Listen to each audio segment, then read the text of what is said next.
All right, what's up, guys? Welcome back to another episode of the Living the Dream podcast. Today on the show, we have Kim Sorrelle, who is the director of Rays of Hope International and author of 2 books. Kim, how you doing? I am doing great. Timmy, how are you? I'm doing well. Thanks for asking. And we'd like to jump right in. So if you could start with telling us a little bit more about yourself and what you like to do for fun, that'd be great. Yeah, absolutely. I've been an entrepreneur my whole life. I started my first business right out of high school and just recently sold my last business. And so in a whole new phase of life. Um, and I do like to write. I like to read. I like to hang out with my grandchildren and hang out with friends. I like to cook and um, meet new people. So yeah, travel. Love it. I love it. And entrepreneur right out of high school, huh? Right out of high school. Yes. Before we Yeah. jump into the rest of the show, I have to ask a little bit more about that because in the pre-show, I was talking about how I'm still W-2'd and I would like to be in that just straight income from entrepreneurship, but I'm finding difficulty with the driving revenue. So tell us a little bit about coming right out of high school, being an entrepreneur, how you made that work, and how entrepreneurs in my position right now can get to the point where they have enough revenue to take that leap, or if they just need to take the leap. Yeah. Well, I think sometimes you do just need to take the leap because then it's live or die, right?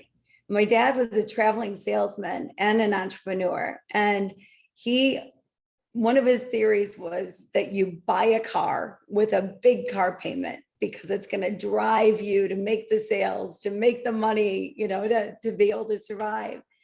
And I don't know if I believe in that so much, but but I think sometimes you do just have to take the leap because it makes you have to do it. So in my case, we were looking for a way to pay for college. I've got 2 older brothers and they're we're exactly a year apart, the 3 of us.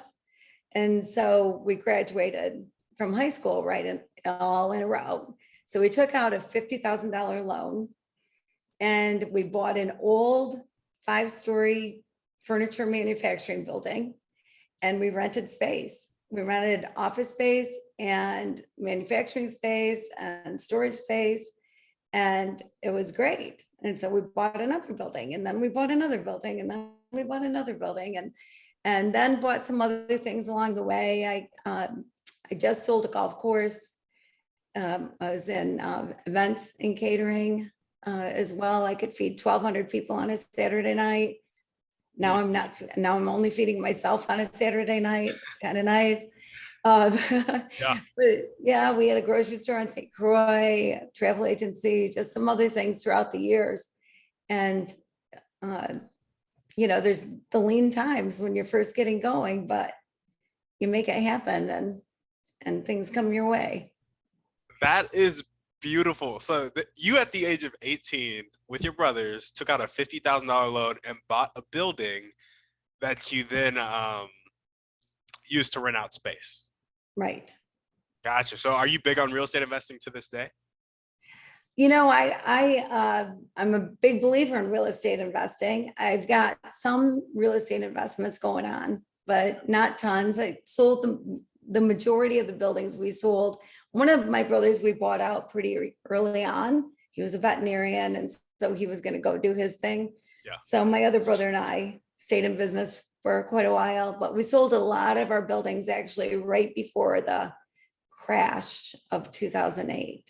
So Gotcha. that was kind of nice for us. Very nice. Very nice. Well, that is so cool. I recently similar. I took a smaller leap. I didn't take a huge leap, but I did take a smaller leap. And my brother was like really saying that he needed money for this one thing. And if he got the money, like it would help him like take the next steps. I was like, well, bro, we can go get the money. And so then I went out and took out a like $35,000 loan. And like everybody around me was calling me crazy. But I was like, this is literally the stuff people be doing to like make their dreams and goals happen. Like you have to be willing to go. Like if you don't bet 35,000 on yourself, like what are you doing? Right. You could go to Vegas and bet on something if you wanted to, but Exactly. why not go for the sure thing? Yeah, you got to bet on yourself. Exactly. I love it. So thank you for making me feel better about the decision I made anyway. Yeah. Awesome. Well, so you've been an entrepreneur your whole life. You are the director of Rays of Hope International, author of 2 books. Let's go ahead and jump into your day to day as director of Rays of Hope International and just being an entrepreneur. What does it look like? Well, as far as the entrepreneurship goes, mostly I'm doing consulting. Mostly I get a lot of phone calls from people just wanting answers, wanting to know what to do about whatever employee relations or getting staffing or whatever it happens to be. But, and then as far as the nonprofit goes, we're a partnering organization. So we work with people in their own country that have a passion, a vision, a mission to do something to help people in their own country. And they just need someone to walk alongside. So they understand the culture, they understand the language, they understand the real need. So it's not somebody from the outside coming in going, we know what you need, we know how to do it, but it's no, working within their country, within their capabilities. And so a lot of times it's a business plan or it's some seed money or some money for ongoing money for a while, always with the idea that they'll be self-sustaining in 5 years with a 5-year goal of self-sustainability. So medical clinics, schools, mostly medical clinics and schools, some orphanages, and just some of the toughest parts of the world. Gotcha. I love that. And I love how it's partnering with them. And so you're not kind of like getting that savior mentality of I have to come in, I have to do it. It's like, no, let me listen to the people who know where they're at and then Right. empower them to come up with the solution. Love Yeah. that. Well, awesome. Tell us a little bit more about your motivation. What gets you up and keeps you going every day? Well, these days I am very passionate about what I learned in the year that I dedicated to learning the true meaning of love. It's an interesting thing because I think we all know what love is, or we think we know what love is, but you don't go to the bookstore and find a manual on love, and there's no love for dummies. And so we learn from our parents, from people around us, and not everything we learn about love really is love. And not everything done in the name of love is love. And so I just wanted to figure this love thing out. And I'll tell you, the things that I learned just blew my mind, changed my world. And I think would change anybody's world if you truly understood love and wanted to love the right way. And it's a wonderful way to live, but you have to know what it is first in order to achieve it. And so I'm spreading the word, spreading the love. That's my passion right now. There we go. I love it. Spreading the love. Well, let's jump into your dreams and goals. So you've talked about being passionate about what you learned about love and spreading the love, but how do you see that coming into fruition? What's your vision for your life and all your businesses and nonprofits going forward? So yeah, so for for my book that I wrote based on my year plus of living love and on the streets of Haiti mostly. I have goals. I have a goal of selling 100,000 books by May 4th of 2023. I want to do more speaking. I have been speaking for the nonprofit. I am a breast cancer survivor, so I've spoken for Susan G. Komen and for the American Cancer Society and fundraisers and things like that. And so I want to get into more places to speak about what I learned about love. And it's not just romantic love, but it's love of everyone, because I really believe you should love everybody. And so that I want to be on Oprah's Super Soul Sunday. That's a goal of mine. And just reaching as many people as I can with a message that could change the world. There we go.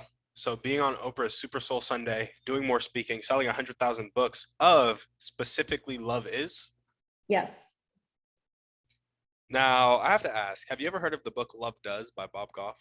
I love Bob Goff and I love Love Does. Yes. And I love his podcast. He's got a great podcast. I Yeah. Yes. I didn't know he had a podcast. I'm gonna have to go listen to it now.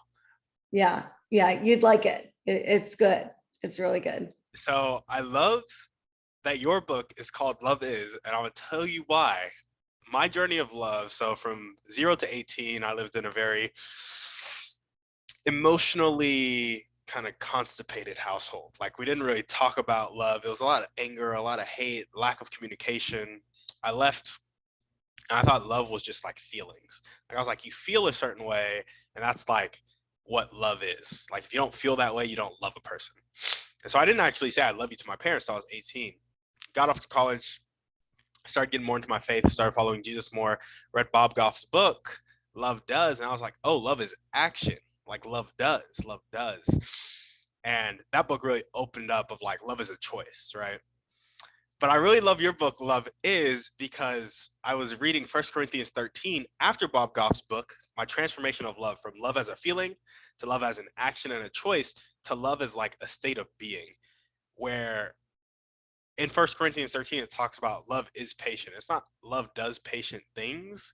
It's like love is patient, love is kind. And I was like, it was also part of my self-development journey of like, reading a lot of self-improvement books and realizing money isn't the end all be all. There's a point where you have to like be content, be like happy with yourself. And I was like, all of this is like a state of being.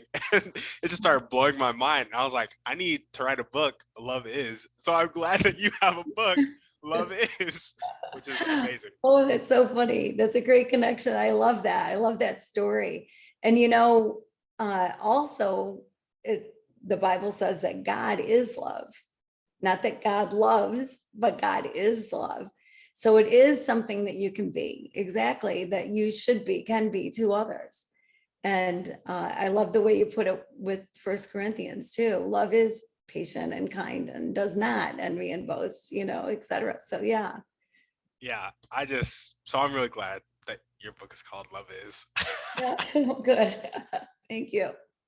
Okay, well, we got Beyond Oprah's Super Soul Sunday, do more speaking, sell 100,000 books of Love Is. Are there any other dreams or goals that you want to chat about? Um, I mean, and poverty in the world. And that might be a familiar one to you. Yep, But absolutely. yeah, just to help as many people as I possibly can with the partnerships that I have around the world. It's definitely a goal. There we go. There we And go. being love, Being love. embodying it. Yes. Awesome.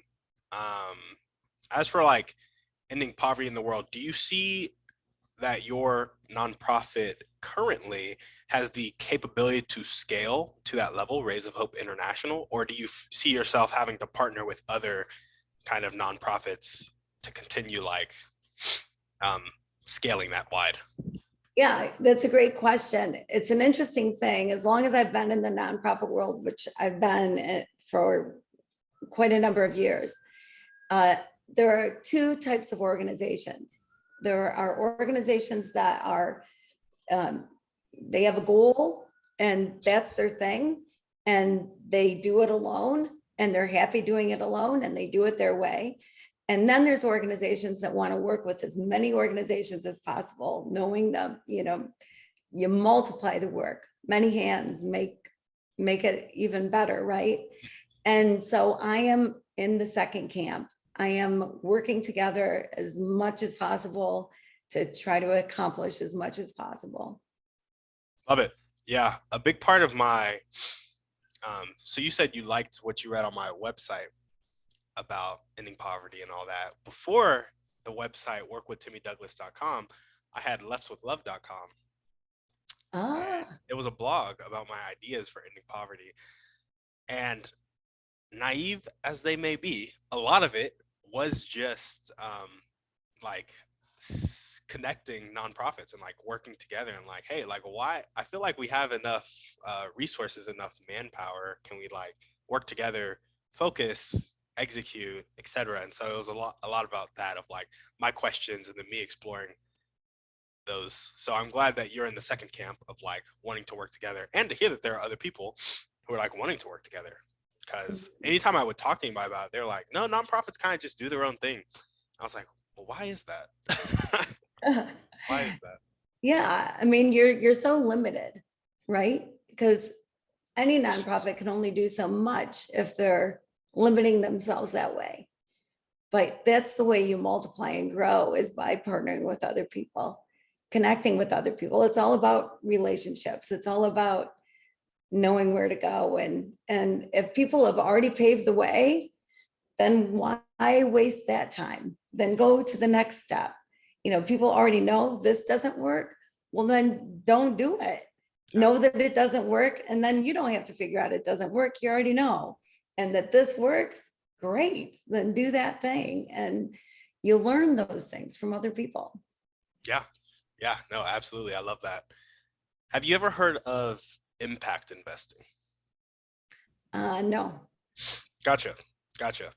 I don't know a bunch about it, so you should definitely do your own research. But basically, it's like a lot of companies, you know, sometimes it'll be like a company that is like environmentally friendly, and they'll have investors invest in their company that is environmentally friendly because it is producing impact. And so the investors might get less of a return, like 6% instead of 8%, or 8% instead of 10%, whatever it may be. Um, and there are people who are coming up with a lot of ways to like structure business where it's not like, and maybe you could speak to this more since you are in charge of a nonprofit. In my head, nonprofits were always uh, like they didn't run like businesses, like they weren't profitable, they couldn't sustain themselves. And so I think you can speak a bit more to that. But impact investors are like, take investors' money, use it in like a for-profit business way that still produces impact, is basically what it's doing. Right, right. And the whole idea of the triple bottom line, right?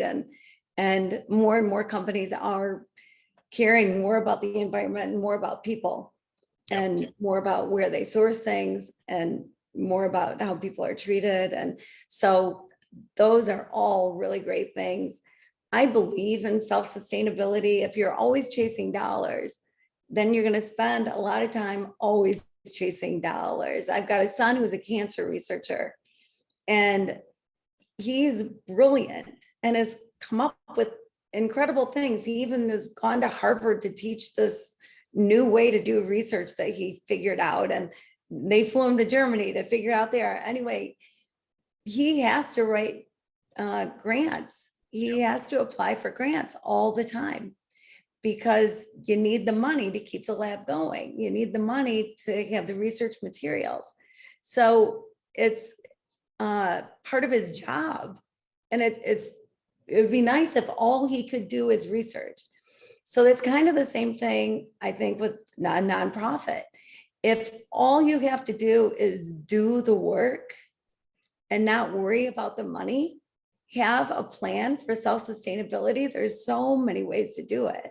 So have a plan for self-sustainability so that you can continue on and focus on the work.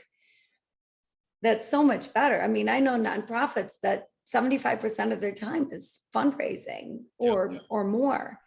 So I fundraise for projects, specific projects, where 100% of the money just goes to the project. And other than that, we self-sustain. So I don't fundraise for administrative fees or anything like that. Gotcha. That is amazing. I love it. I actually had a dude recently who came on the show. He is a consultant for nonprofit leadership. So I don't know if you guys could connect specifically, because I don't know if the missions would be aligned, but it's definitely an intro I could make since you guys are in the same realm. Is that something you'd be interested in? Yeah, for sure. For sure. Gotcha. I will definitely make that connection. And since I've said it on live, I definitely have to do it now. So a little bit of accountability there. Cool. Well, if there were one or two people that you could meet, and this could be a specific person or a type of person, and they'd really help you take the next step toward your dreams and goals, who would it be and how would they do it? Well, Oprah. I'm a huge fan. I love Oprah. Yep. She's amazing. She's the most powerful woman in the world. She's one of the greatest women that have ever lived. Her passion, what she has done, what she does to help people, she does so much to help people, and she does it quietly. Yep. She's not just tooting her horn all the time. I admire that, but I just admire the way she treats her staff, the way she runs her business, the way her business has grown, the way she has helped so many people. Sarah Blakely, Spanx, you know, the brand Spanx. Sarah Blakely was going around with a red backpack and trying to sell her Spanx. And then she went on Oprah and just exploded, And it became this huge company. And Sarah Blakely gives back. She's amazing. And she just sold Spanx for millions of dollars. And it's all because of Oprah. Sarah worked hard, no doubt about it. But that door opening was huge for her. And that's one case out of who knows how many that Oprah has just changed people's lives. Even with her show, she was changing people's lives. Her Super Soul Sunday changes people's lives. Like she is a human being about human beings, right? Yep. And she truly cares. You can tell that it's for real, it's authentic. She is who she is. She makes no apologies. This is who I am. And what she is absolutely fantastic. And so Oprah would be at the top of my list. And I would like to meet her. The things that I think could happen are, one, get the message out there, get the message of what love really is out there. And she has a gigantic platform to be able to get it out to the masses in a hurry, instead of, you know, one person at a time, or speak to this group of 30 or speak to this group of 500. I mean, we're talking millions of people. And the sooner everybody understands real love and then embodies it, lives it, like you were talking about earlier, the sooner our world changes for the better in incredible ways. Yeah, no, absolutely. I completely agree. Oprah is a common one on the show. I will say we had somebody on the show who has an aunt that talks to Oprah every week. Oh, wow. Well, if you want to introduce me, let me know. For sure. And you know, it was funny. Her person was also Oprah. And I was like, your aunt talks to Oprah every week. You got to be around when she's on the phone. It's like every Thursday, Oprah calls her aunt, because I think Oprah, her aunt, and I think Maya Angelou like grew up together. Like, yes. Yeah. Oh, wow. Just That's wow. cool. That's cool. Yeah. No, I'm sure there's a long line of people that would love to meet Oprah. I'm sure that that's true. For sure. Absolutely. Yeah. Cool. Well, name the most important one or two things that everyday people can do to really help you accomplish your dreams and goals. Buy my book and spread the word. The things that I learned about love, I'll just give you a quick example. Love is patient. So there are 14 is's and isn'ts of love, that, you know, love is this and love is not this, in 1 Corinthians, and that the love chapter. So the first one out of the gate, and I took one a month to try to figure out what they were. So 14 of them took me a little longer than a year. Yep. And so love is patient. I know what patience is. You know what patience is. You're not honking your horn when you're stuck in traffic. You're not stomping your feet because you're ready to go. They're not ready to go, right? That's patience. But the minute you put love is or love isn't in front of a word, it completely changes the meaning. So love is patient. Like if it's the only love that you know, love is patient, but there's 14. But if this is the only love you know, love that is patient says, acts, does, realizes that this moment right here, right now, is the most important moment of your life. What's in the past is in the past, and what's in the future is yet to come. And I don't know about you, but I struggled with thinking that I was the greatest multitasker in the history of the world. I could be in conversation, be thinking about a meeting I have later, know what I have to stop at the store for, and hear every word of a conversation. And then I realized that is not the case. And that is not love. If I am with you, I need to be fully and completely with you. That's showing love that is patient. Instead of being distracted, instead of thinking about my rebuttal, based on what I think you're going to say. Republicans and Democrats could actually sit down at a table together and have a conversation instead of a confrontation, because love listens. Love that is patient listens to the actual words that are being said instead of making assumptions about what people believe and who they are. And so it allows people to have a different opinion and be who they are, and it's all okay. Because you listen to the words and you find out that we have a whole lot more in common than we think we do. And so that is love that is patient, is being completely present in the moment with the person that you're with. Wow. And I have never thought about love being patient like that. When I thought patient, it was always like the not honking your horn, the not like. But when you think about like being in a patient like state of being, like love is patient, like being patience, you do get that presence from it, especially because anytime you're multitasking, anytime you're thinking about something else, anytime you're distracted, it's all to take care of something that you feel needs to be taken care of right now. And it's like, when you think about it like that, it's like the patience aspect of it is like, no, that can wait. I'm here right now with this person. And I can patient, like, because you're in a patient state of being, it's like, okay. So I love that. Right. Because this moment's going to come and go with or without you. Exactly. Right. And if you love the person you're with, which you should, whether it's the person at the grocery store or your next door neighbor or your partner, whoever it is, they deserve your full attention. Yep. If you love them, you give them your full attention. Yeah. No, absolutely. That was such a good perspective. Everybody go buy that book. Awesome. Well, Kim, we're going to jump into our Thriving 3 now.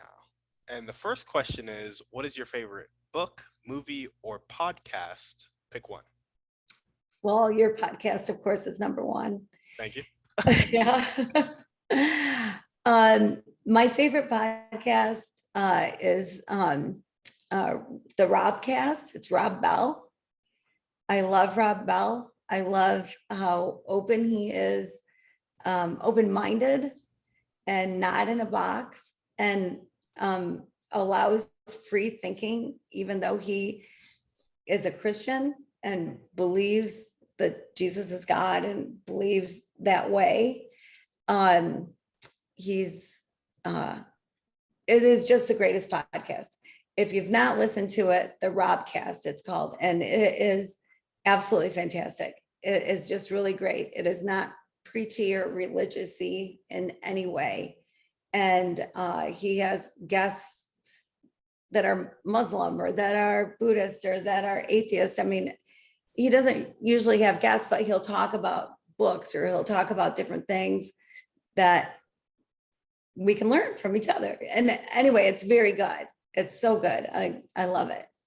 Yeah, I'll say that's even more impressive that he's so open-minded and doesn't have guests, because it's really easy to like be a host and listen and like entertain your guests' thoughts, but to actually go do research and then come talk about it in a solo podcast, that is very impressive. Yeah. He's good. Rob Bell. Very good. There we go. Well, what is one way you like to take care of yourself? I like to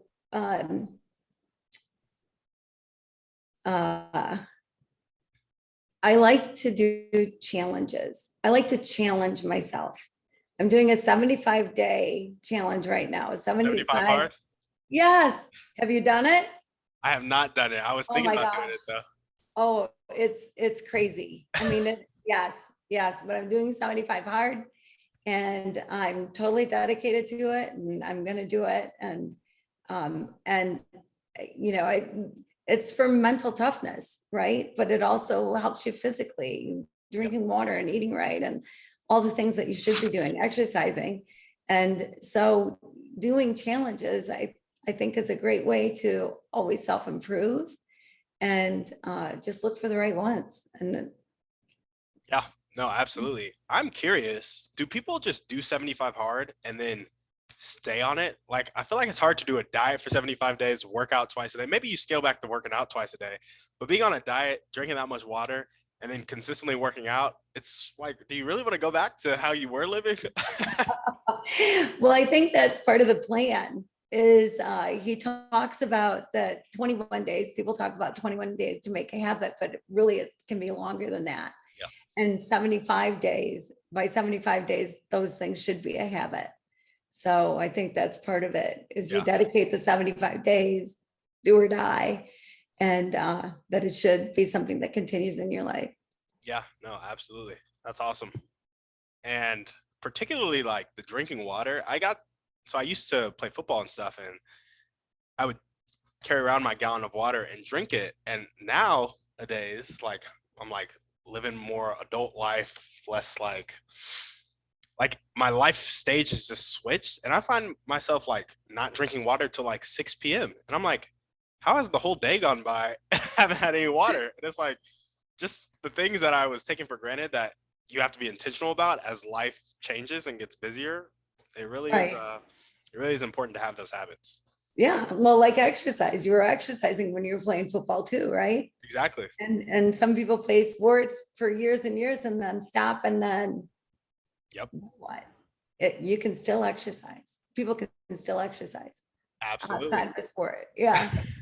I think one of the hardest things is um, you have that accountability, and it's like, it's not even negative accountability, it's like positive accountability, where it's like you're being pulled towards a goal when you're playing sports, of like, we're trying to get to the championship together, we're trying to better ourselves as a team. But then when it's you by yourself, I found this with myself and have heard it from a lot of peers and other people on the podcast, other people just in life, just people like really struggle with showing up for themselves if it's not something that they have developed. And so I feel like 75 hard, especially once you're doing it as an adult and there's nobody there to really hold you accountable to it, like you can stop whenever you want, it really does build that mental toughness. Yeah. It really No does. kidding. It's true. And I'm actually doing it with a friend. So we're holding each other accountable, which I think is wise as well. And I heard this. So over COVID, I took some classes, did some seminars, and Darren Hardy, I don't know if you know Darren Yep. Hardy. Compound Yes. Effect, Success Oh my God. Magazine. Yeah. Do you listen to him every day? No, I was a big fan of the Compound Effect. I don't listen to him every day though. Yeah. Yes. Well, but he's got a 3-minute, 5-minute podcast every day. It's excellent. And it can get sent right to your inbox, and it's always good. 100% of the time is always good. That's another person I'd like to meet, is Darren. But I did a conference with him and a seminar of sorts. And he said this to me. So I'm an old woman. I've lived my life, like I've lived a lot of years.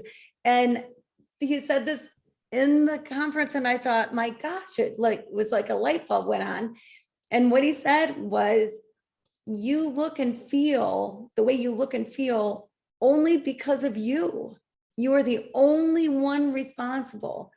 You can't blame the fact that your grandma's overweight. You can't blame anything else. I mean, you can't blame. You got to stop blaming and just start realizing you're responsible for you. So if you want to be leaner, you want more muscle, you want more stamina, you want to be healthier, it's completely up to you to do. And I was like, oh my gosh, that's so true. I've probably made excuses my whole life. I don't have time to exercise. I don't have time to drink water, whatever it happens to be. And the excuses went out the window when I heard Darren say that. Yeah, no, absolutely. I think it was in the Compound Effect. He was talking about this, and he was asked the question in some story, what responsibility level do you think there is in like a relationship? Do you think it's like 70-30? Do you think it's 50-50, 90-10? And then everybody would guess. And then the person giving the workshop or whatever said, no, it's 100-0. And it's just that extreme ownership idea with Jocko Willink, where it's like, you need to take 100% responsibility for you and all that you do, whether it be working out, whether it be relationships, whether it be your income, whether it be the fear that's holding you back from this. And you always blame it on outside circumstances. No, that's fear inside of you. Like, take responsibility of that. So That's true. And that's what love is too, is love would say 100-0. Yep. Because it's up to you to love. You don't love because of what you're getting back. You don't love because of how they're acting. You just give love. What they do is on them. You can't control other people. You can control yourself. So you give it all. Yeah, no, absolutely. Yeah. I love it. I'm glad that you tied it back in. There we go.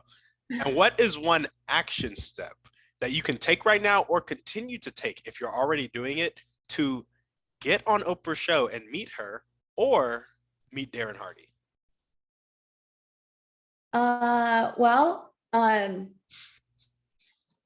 That's a good question. I need to get out there and be seen. My book needs to be read by people and enjoyed and see some transformations in people's lives so that it gets some notice. So then I did send a book to Oprah and I did send a book to Darren, actually, to both of them. And so I'm gonna keep pestering them a bit. So, because I think it's also a great book for corporations, because it's great to know how to work with other people. And yep. So, Darren comes from a business, but also life perspective. So I'm doing that. But if you've got any great suggestions, I'm up for them. Yeah, no, for sure. No great suggestions. I think it was great that you sent them a book. How did you send them the book, if you don't mind me asking? Well, I emailed Darren's office, told him what a big fan I am and whatever. I heard back from a staff member saying, yes, please send a book. So I did. And then with Oprah, I hunted and hunted to try to figure out what address would make sense to send it to her, and found an address, and it was not returned to me. So I'm guessing that she got it. There we go. I love it. There's this book called Giftology. And in Giftology, John Ruhlin talks about giving gifts, and he talks about sending books in a way that kind of has a shock factor that'll get it noticed more. And he sent a book to somebody, I think it might have been Tony Robbins in a really special way, or somebody else. And they read it and then they messaged him back, or maybe it was Gary Vee. I don't know who it was. Don't quote me on who it was, but he sent a book in a really special way. He details it in the book. It's probably a 2-hour-long book, really short book. But also, in addition to Giftology, I think another thing that Oprah has done, she was like, the winner gets a car. And then she's like, everybody gets a car. And just that shock factor, if maybe you sent a book to everybody on their staff, I don't know if you have that many books just available sitting around, but just anything you could do to get that shock factor in there. Mm-hmm. Yeah, that's a great idea. I love that. Yeah, very good idea. That's awesome. What I need to do. Yeah. Sounds good. Well, you gonna do it by next Friday? Yeah, I'll do it by next Friday. There we go. Sounds good. Well, we have one last question for you. So you know how there are people on the planet who have a really fixed mindset. They're not willing to accept help. They're not willing to accept change. Sometimes they'll live their whole life like that. And sometimes they'll die like that, unfortunately. Other times they'll make that switch in their life to more of a growth mindset, willing to accept help and willing to accept change. In your opinion, what is the catalyst that causes that switch? I think it's getting out of your neighborhood. I think it's going to someplace that isn't in your box and seeing that there's a whole wide world out there, a whole big world with lots of beautiful people and incredible cultures. And it's not just your neighborhood. You need to get out there and see and then realize that people are people all over the world. And Yeah. And it is all about relationship, like you say. It's truly all about people. Yeah, absolutely. There we go. Well, Kim, is there anything else that you want to chat about before we sign off? I could chat with you for hours. Like, I wish you lived nearby. We could go have lunch. But, but this has been great. Thank you so much. Yeah, of course. Thanks for coming on the show. You bet. And if you guys are listening to this and you loved what Kim had to say, you've made it this far, make sure to go buy a copy of her book, Love Is, Spread the Word. Is there a place online to contact you or just see what you're doing? Or Yeah, absolutely. I am literally the only Kim Sorrelle spelled my way in the world. In the world. wow. I know not many people can say that, but there's so many letters in my last name. There's 2 R's, 2 E's, 2 L's. It's just too many letters for Sorrelle, Sorrelle. And so kimsorrelle.com is my website. I actually have a challenge on there, a 14-day love challenge. And people that sign up to do it, I'll send you a free WWLD wristband. What would love do? There we go. There we Love go. is universal. And so 14-day love challenge. So, and I'm on all the social platforms. Kim Sorrelle. I'm pretty easy to find. My book's available at Barnes and Noble, brick and mortar stores, as well as everywhere online. Love Is, pretty simple title, easy to find. There's other Love Is things out there. You just got to find the right one. The one with the blue cover. Blue color, big text, Love Is. Big text, Love Is. Yeah. Yeah. Awesome. Sounds good. Well, you guys heard her. Make sure to go to her website, check it out, buy a copy for you and your friend. Make sure to take the challenge, perhaps with your family, maybe some cousins, throw some cousins in there as well. And as we always ask, shoot this podcast over to 1 to 3 people you know need to hear this message. Give us a 5-star review on iTunes, and we're out.